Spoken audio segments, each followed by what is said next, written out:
Hi again. So we're doing a 5-part mini-series for anybody who has lost the steam to dream. If you've been battling to set new goals for yourself and you're feeling uninspired, well, let's look at 5 reasons why that might be the case.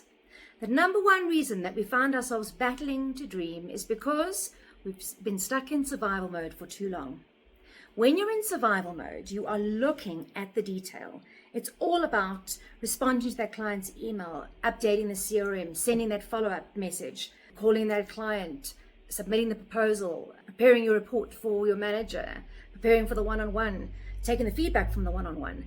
It's all about the here and now, survival, survival, survival. And as sellers, we can spend so much time in that place because at the end of the day, our targets are broken down into monthly targets with weekly activity targets, and most of us are having weekly sales meetings. And those sales meetings are designed to keep us focused on the here and now so that we don't get time blind and lose out on a sales month, 2 months, or heaven forbid, a sales quarter. But if you've been in survival mode for a significant amount of time, then this is one of the biggest reasons why it can be very challenging for us to dream.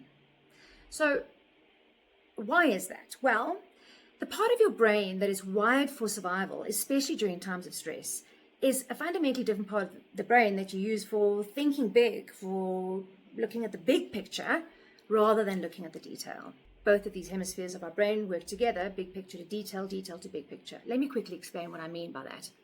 If I had 2 people and I gave one of them a packet or a bag with a 10,000 piece puzzle inside, but it was just the puzzle pieces, there was no box.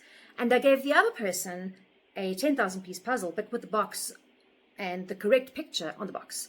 I'm sure you'd agree with me that the individual who's got the puzzle pieces in the box is going to complete that puzzle faster than the individual who's only got the pieces.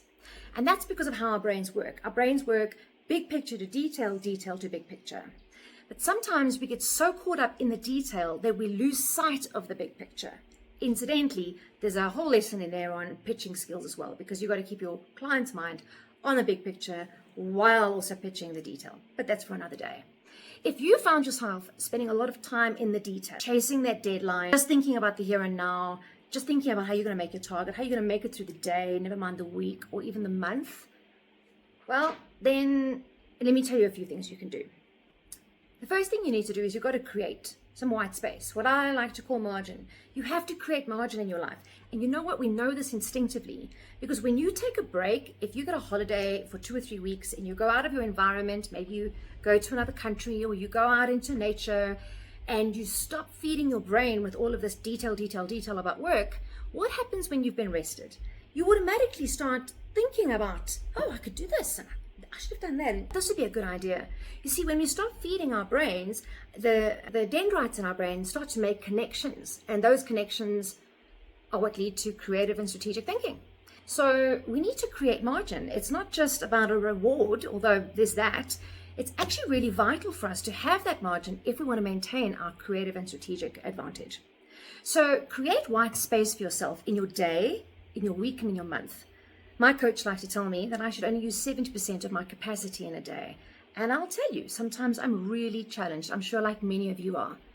But you wouldn't run your car at 4,000 revs and, be breaking the speed limit and run the fuel tank until it's completely empty.